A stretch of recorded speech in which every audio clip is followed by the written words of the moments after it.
All right, 7 bots. One of them is Liftoff. MAGlab, ant weights, double elimination. Let's get right into it.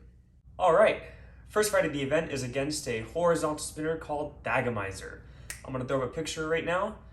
It is a 2-wheeled horizontal spinner, but it's got a lot of reach. And I could see that little plow at the back. I could tell that he was gonna have that plow face me, try and bait me in, and then using that long reach, just turn around and hit me with the weapon.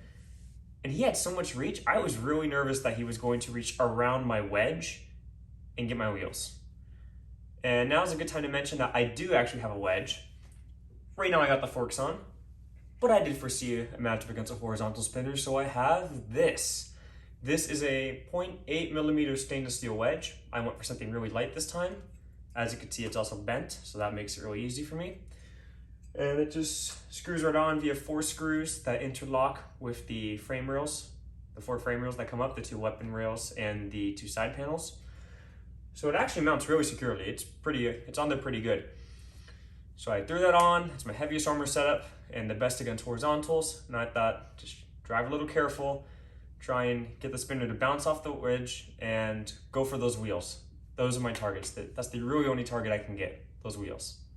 So with that in mind, bot one in the box, and this is the fight. All right, we're gonna start this match in 3, 2, 1, go! All right, big hits. All right. So we're gonna start counting for immobility. Oh no, he's stuck. Oh, you want to give him an unstick? All right. So we've had a request for an unstick. So where's the unstick stick?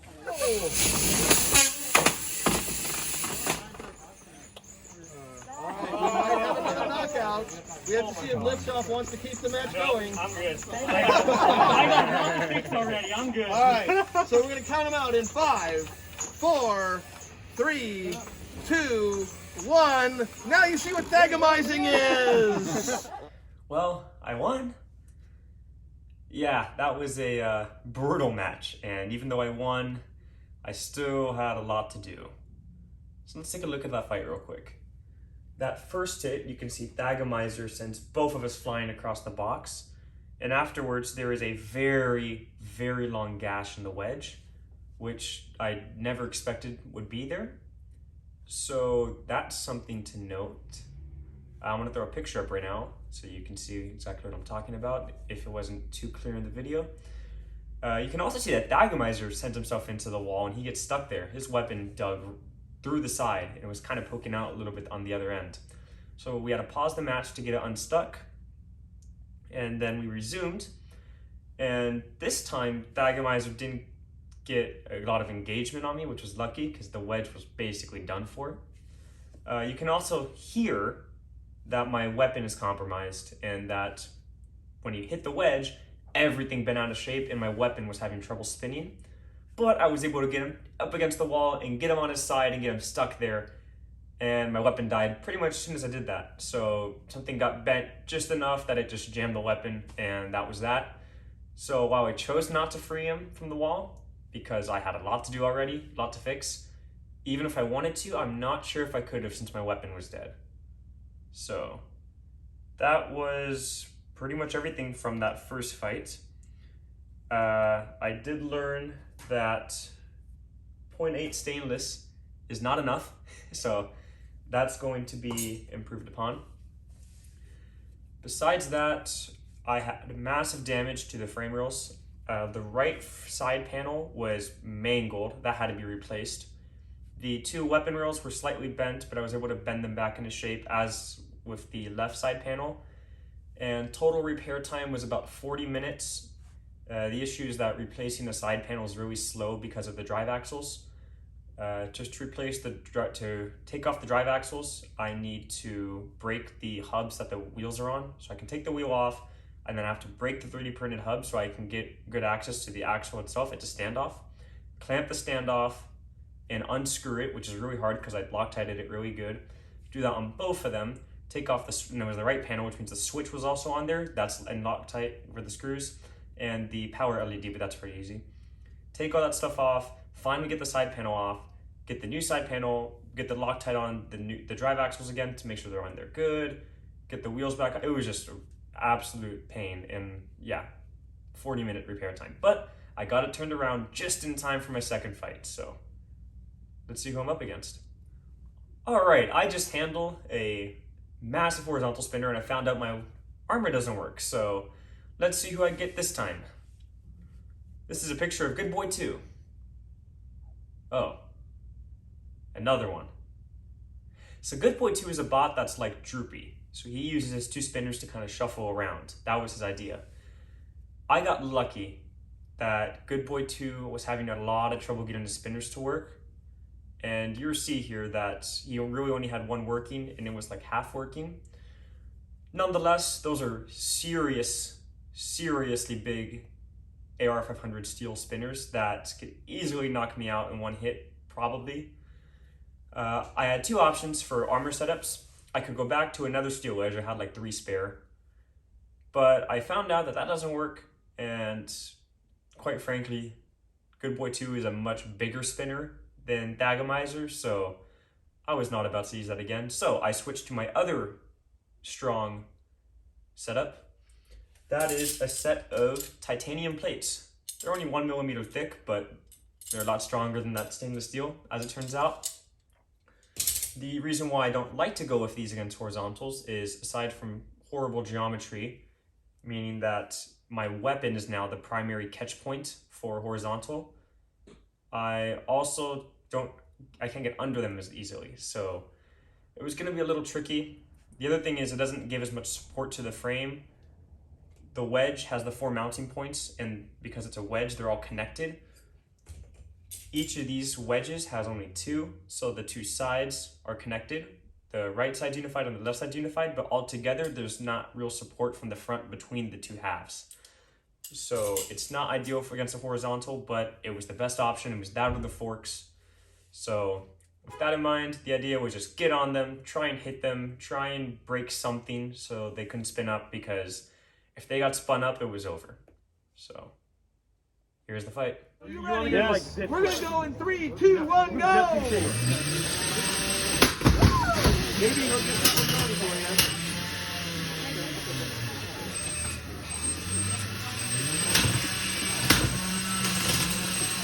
Send it.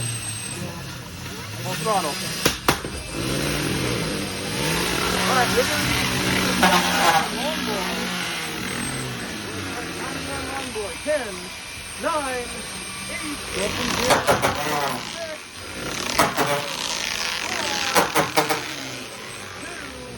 1, and our winner is Liftoff! Yay! Well, that was about as good a fight as I could have hoped for. I got really lucky that he really wasn't able to spin up much, and because of that, he wasn't able to move, so I hit him a little bit and then just let him get counted out. Still have more fights ahead of me, so I didn't want to do myself in. You did see that at the end I flipped upside down and I had a little trouble getting back upright. Looking back at it, I shouldn't have had the weapon at full speed while I'm trying to get back over. I should have brought it down so I can get more bite on the arena wall. So I probably could have got him back over. As you saw in the first fight, I can get back over. I just didn't do it right this time. So that's that. 2 fights done. We're 2-0, 2 knockouts. Let's be honest, both of them were lucky. So time for a third fight. Let's see who it is. All right, on to the winner's bracket finals. And he's against a control bot. No more, I shouldn't be taking much damage in this fight, if any. It's Matthew Vasquez and his 1-pounder Snappy Pelican. Oh boy, this fight's pivotal. The winner is going to be set really nicely for the finals. The loser's got to go through the loser's bracket finals to get back to the finals. So I would love to win this fight so I could skip that detour. But again, it's going to be a tough one. Matthew's a great driver and Snappy Pelican is really well built. I talked to him a little bit beforehand, and that thing was just not in any trouble whatsoever. The most damage it had taken was one of its titanium panels was a little bent from a previous fight against a horizontal spinner, and that's it. It was running smoothly all day. As you can see, it had a little 2-fork and a beak setup, and the beak can come down. It's on a servo, so we can clamp whoever he has, and he has a brushless drive that normally is using a 3-pounder, so it's got plenty of push to it. I figured I'd go with the forks for this one. Ground game was going to be crucial here, so I wanted to see if I could get under him. My forks are shorter than his, so it was going to be interesting to see how that played out. But it seemed like the best option, so let's see how that fight went. Liftoff, are you ready? Yep. Field control, are you ready? Yes. We're gonna go in 3, 2, 1, fight! All right, spin up, and those floating wedgelets, are taking the field. Snappy Pelican really getting out-wedged by those floating wedgelets, having a hard time. Oh, but that's the problem with floating wedgelets, is you can get stuck. So Snappy Pelican getting a good grab. We're gonna have him release in 5, 4, 3, 2, 1. So he's gonna release and try to recover before Liftoff can get into him. So Snappy Pelican trying to get another grab, getting out wedged again, but look at that, able to get another grab and stop the weapon. Weapon starts right back up, and getting into Snappy Pelican with some good hits there. We haven't had a good pop, but you don't get a good pop unless you've got some good closing velocity between the two robots. You've got some grinding going on right now. Now, Liftoff's weapon is more of a grinding weapon anyway. It's not a very high moment of inertia. Looks like Liftoff's having some wheel problems. One of those pinches from Snappy Pelican may have bent that wheel slightly, but doesn't seem to be impacting the mobility. Those floating wedges working really well to get Liftoff under Snappy Pelican. Snappy Pelican, though, able to go slightly off center and gets another grab, but they're out of it. All right, another grab. So Snappy Pelican has another grab on the conveniently placed battery hole, but Snappy Pelican letting go, and some big bites from Liftoff. And Snappy Pelican, one of their floppy wedges is looking floppier than when it started, I think. So that wedge it seems a little worse for wear. And some nice pops by Liftoff. Now, folks, I do want to point out both these robots are pretty good size for ant weights. They're a little larger than you see for a lot of typical ant weights. So that means that while you do have more space to put components, it also means there's more places to grab. And again, Snappy Pelican really appreciates those nice cutouts in the top plate because it gives Snappy Pelican a perfect place to grab their robot. Oh, Snappy Pelican has grabbed the wheel! Wow, what fantastic control and aiming by Snappy Pelican. Grabbing that wheel, driving him around the arena. We're going to give him another 5 count before he needs to release him. 5, 4, 3, 2, 1. And Snappy Pelican is going to release him and see if he can get another grab. All right, they've got a little bit of a pushing match. Oh, Snappy Pelican presenting his back, but and a big hit by Liftoff, able to take advantage. 10 seconds left in the match, folks. Let's do a countdown. What do we got? 6, 4, 3, 2, 1. And that's our match, folks. That fight was really good. So I went to the judges and was awarded the Snappy Pelican, and I agree. He won that fight. The driving strategy was interesting. I really didn't know how my forks are going to match up against his, and I found out somewhat early on that if we went at each other, it kind of offset, and then if I turned inwards, I could usually get under him and get a hit in. So that was what I was trying to do for the most part. It was a little tricky though, because he kept grabbing me. When he grabbed me, I would just stop trying to drive. I feel like my drive was quite reliable, but I didn't see a need to push the limits, so he was going to grab me and put me wherever he wanted anyway. I just let him. Then as soon as he let me go, started driving again. A few times I brought the weapon power down and I punched it back up. That was me just trying to conserve my battery. I hadn't really tested it spinning full speed for 3 minutes, so I didn't want to find out now that I'm going to start slowing down in a fight like this. But towards the end, I realized that I was the exact same speed, weapon power, etc. as the beginning, so I learned later on that I could leave that thing running at 100 for a whole fight if I needed to. So not really much else to tell. I didn't really do any damage to him whatsoever. That thing is such a brick. I didn't really take any damage. After this fight, I decided to switch to my spare set of wheels. So I have 4 wheels on it and I had an extra 4 that are brand new. Threw the new 4 on, figured that I can get a little more traction without all the dirt on them. They're a little wide, they're a little bigger too, since they haven't been worn off at all. So I should be just that tiny little bit faster. So I switched to those for the next fight. That way I can hopefully get back into the finals and maybe beat Snappy Pelican. I really wanted to do that, but I got one more. I got to get to Losers Bracket Finals and win that one first. So can't get ahead of myself. Losers Bracket Finals and fight number 4 for Liftoff was against Spatula City. I don't have a picture of them, but they were a Viper lifter kit. I like this matchup. No damage again, I can run the forks, and I should be able to get under them every time. So really the goal here was just stay on them. Spin the weapon up and stay on them. Try and take a wheel off, bend the lifter out of shape. Just cripple them. Try and end the fight as soon as possible. So I felt pretty good going into this one, but they're a good bot. I mean, they made it this far based on pure reliability.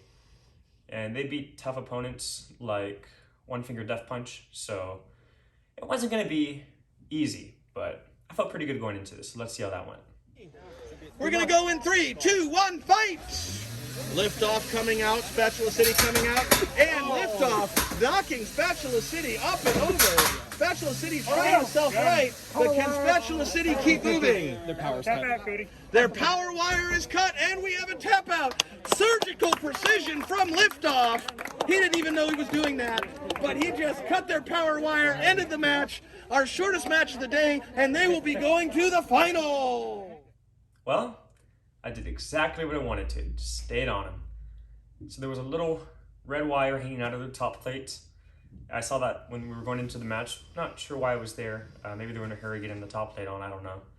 But I just saw it and figured I'd like to get that if I can. So match starts, get him upside down, get a nice shot on the wire. I'm thinking, okay, cool. Killed maybe the lifter. Love it if I killed a drive side. I back away and they don't move. Main power wire, so that's nice. Very quick fight. So after this, just charge the battery again and get ready for a rematch with Snappy Pelican. All right, I got what I wanted. I got round 2 with Snappy Pelican coming up for the Amway Finals. But I don't want to lose this time. I really did not want to lose this time because I'm going for gold here. So I looked at the bot and I thought, well, sure, I got under him sometimes, but I also started to wonder, with these titanium plates, getting the forks out of the way, was it possible for me to kind of turn at the last second and hit his forks? Because that'd be a cool way to get him. So I thought about it. I thought about which setup I should use. And ultimately, I stuck with the forks. I figured if I drove a little better, I could use them better. So I kept them on, and there really wasn't much else. I mean, I already had a fight with him, so I kind of knew what I wanted to do. I wanted to get to his side a little bit and just get around those forks, pop them in the air. So with that in mind, I loaded a fresh Liftoff into the box, and it was going to be a driving battle, so we'll see how that went. We're going to go in 3, 2, 1, and wait, finals! All right, Snappy Pelican maneuvering, getting around, and trying to get around that first one.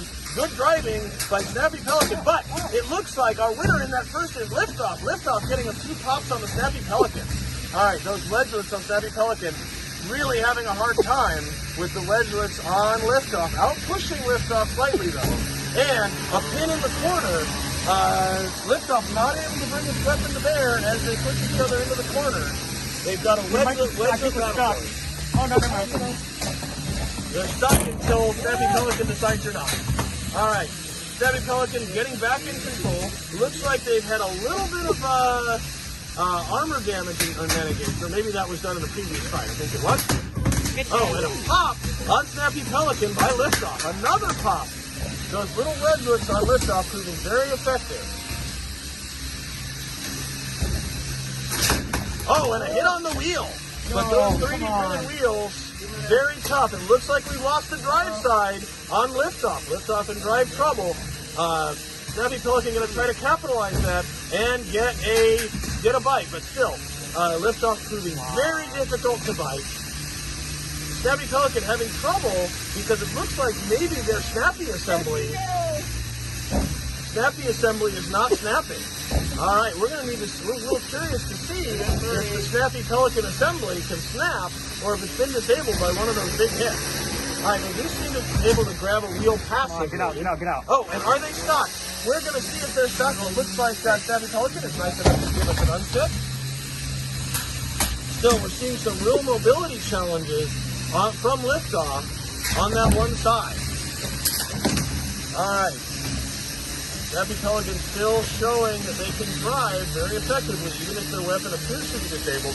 One of their wedgelets also appears to be stuck in the upright position. They tried to slam it down with a quick back flip, but they're really having a hard time getting that up. They're going to have to get around to the back of Liftoff. Liftoff is very difficult. Oh, it's back. All right, that was able to get that wedgelet back into position, but it looks like drive has returned on Liftoff. So drive did get unstuck by that last big hit, and Liftoff almost able to deliver into the back of Snappy Pelican. All right, looks like a little bit of good wedging action by Snappy Pelican, but a good hit. A little bit of chewing and biting and getting onto that carbon fiber on the bottom part of Snappy Pelican. That is Amazon carbon fiber, folks, holding up better than you might expect. And we like the top from Liftoff. A little bit of dancing as we come down to the floor. 3, 2, 1, and that's our... That was a good fight. I'm gonna keep you in suspense and talk about it before I review who won. Just kidding. So it goes to the judges, and this time it goes in Liftoff's favor.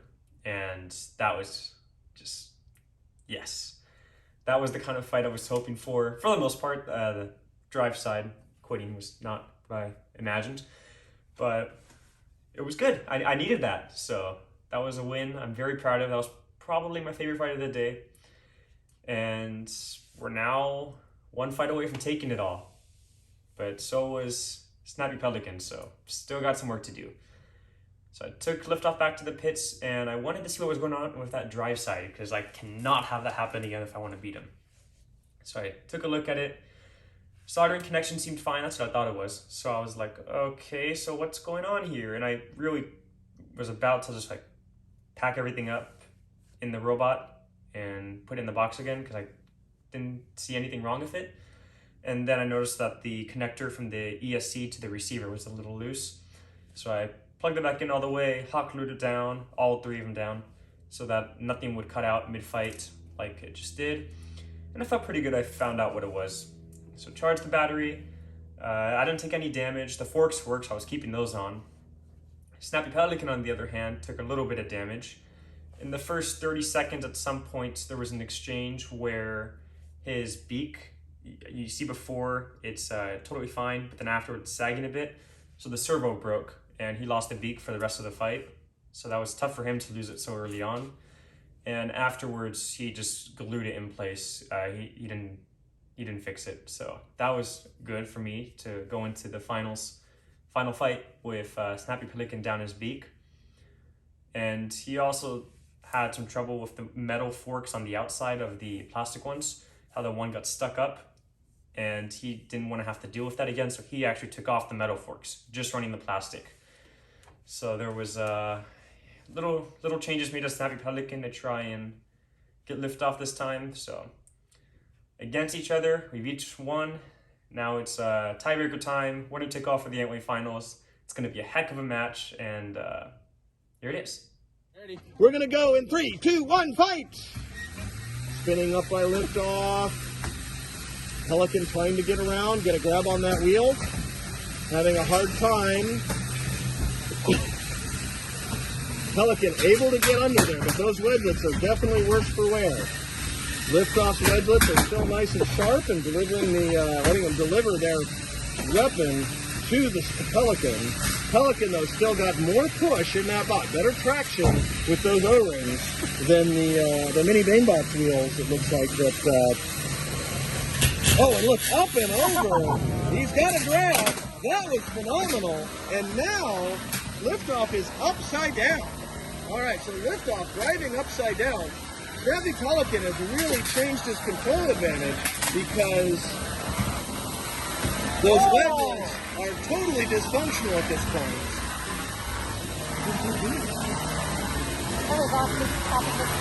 All right. And another pin by Snappy Pelican. 2 nice pins and leaves him upside down. Liftoff continuing to be very reliable, but not able to drive upside down very well. Another little bit of control by Snappy Pelican. Snappy Pelican keeping him under control, driving him into the side, but making sure he doesn't flip him over. All right, and flipping him over, but good control in the process. But that means that Liftoff has gotten a good hit on Snappy Pelican. Snappy Pelican dashing away, trying to get back around.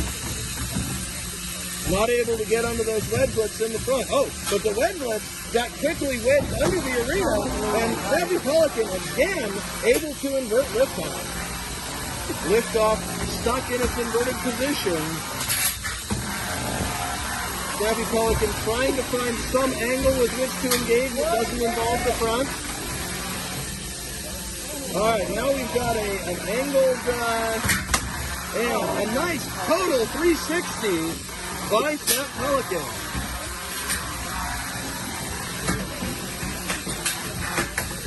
All right, Snappy Pelican is back self-righted again. Will he be able to get into that robot? This is his chance.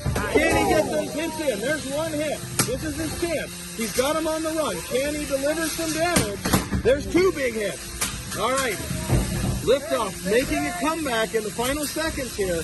Can he deliver those big hits to Snappy Pelican? Snappy Pelican starting to look really beat up as Liftoff not showing any mercy. And that he's kind of got him by center, manages to get back over.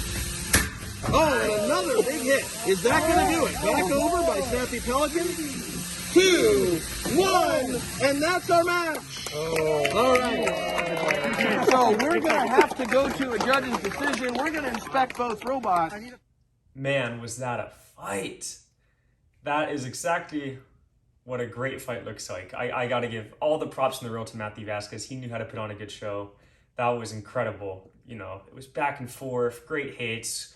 That flip he had when he had me in the forks and he just accelerated forward, flipping me. That was so cool. It was like a suplex, really. There was a lot of good action in that fight. It was a real nail biter. I didn't know how it was gonna go. I felt kind of confident, but I spent a lot of time in my head, which I didn't want to do. So went to the judges. They spent some time thinking about it, and they picked Liftoff. So Liftoff takes gold in its rookie event as a rookie bot, in its debut. So I could be a little happier, but for what happened, I couldn't be happier. That was awesome. That was a dream come true. So there's a few things I want to talk about from that fight. The main thing was why I was upside down to begin with. So Snappy Pelican, the first time I got flipped over, they had me against the wall, and I'm standing next to the arena, and I'm thinking, well, I want to be a little fancy here, and I'm gonna put a clip from a different angle of what's going on in this exchange. When I was against the wall, I knew I was gonna get pinned there. I thought of Yeti in season 2 of its lifting arms, the way it climbs Lucky to hit the flipper. I thought, oh, that was, I remember that maneuver. Everyone does. That was so cool just for it to move in such an unexpected way to land a shot. And I saw an opportunity to do that. See, with Liftoff, the back wheels stick out beyond the frame. So what was in contact with the wall there was the back wheels. And I thought, well, he's pushing me into the wall.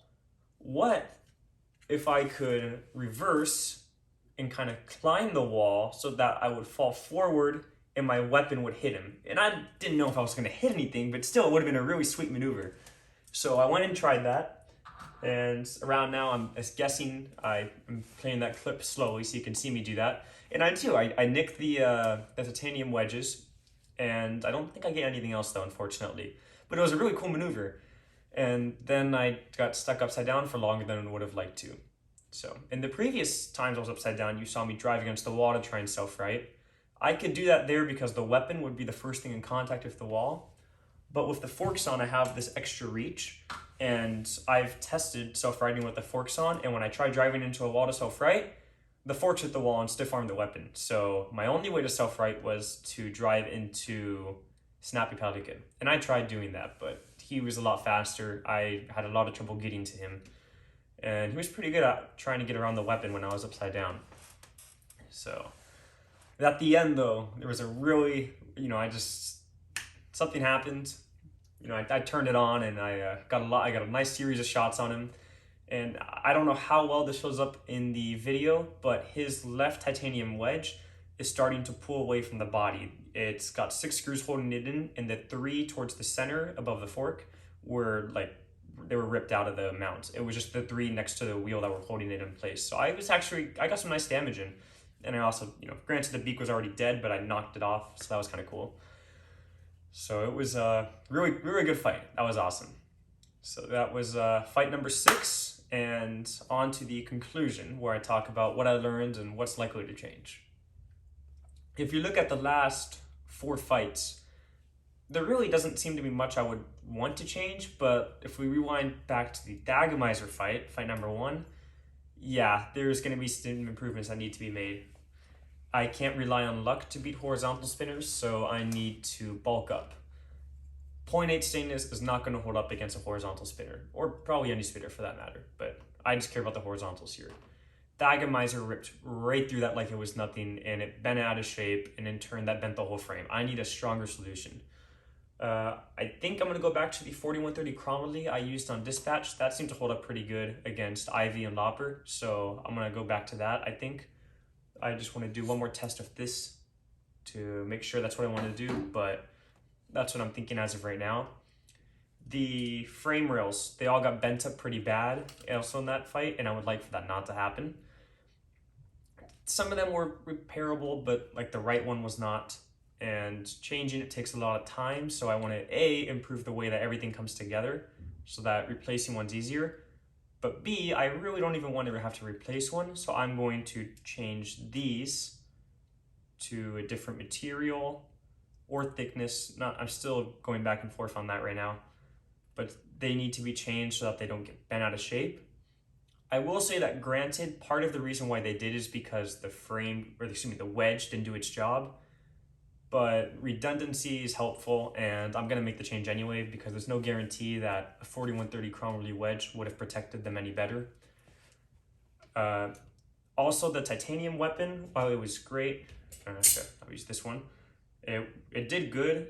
It didn't really get a lot of damage as far as cutting into things, and that's just because titanium wasn't going to do the job. So I'm going to switch to steel because A, again, I can do a little more cutting and stuff, but B, the weapon actually wore down quite badly. Don't know how well it's going to show up on camera, but this end, the trailing edge, is nice and sharp, and that's what this end should look like, but it's really blunt, and there's actually a little chunk taken out of the side of it. So to titanium, just it wasn't holding up good as a weapon, so I'm probably going to switch to a steel weapon, and I'm going to make it a little smaller just so I can shrink things down to save weight. And I'm going to take a little weight out of the drivetrain. It's a little heavier than it needs to be. I think I'm also going to beef up the front end as far as the attachments I can put on. The steel wedge wasn't good enough. I need something stronger, and that means heavier. The titanium wedges are fine, but I don't like these 3D printed mounts. These are PLA. I could always switch to other 3D printed materials, but I would like to have something a little stronger in case I want to use forks against a vertical spinner, because I wouldn't use this against a vertical spinner unless they have that leading wedge I could get under, because this is fragile. So I would like something that's not fragile for the forks. So there's a few changes I want to make here and there, but overall, I'm very proud of Liftoff, and I honestly cannot wait for the revision. As of right now, I'm hoping to make it to MAGlab in March, but we'll see how things pan out. I still need to change the CAD. There is going to be some CNC machined parts from PCBWay. Maybe not. I haven't decided for sure who's going to make them, but it's looking like PCBWay, so that's going to need time to get here. I want to do testing again. I don't just want to build it and bring it. And let's be honest, life gets in the way sometimes, so no guarantees, but I'd like to make it back for March. And that's that. That's Liftoff's experience at MAGlab this January, and that's how I went for gold. So that's that. I'll sign off for Team Mindblown, and thanks for watching.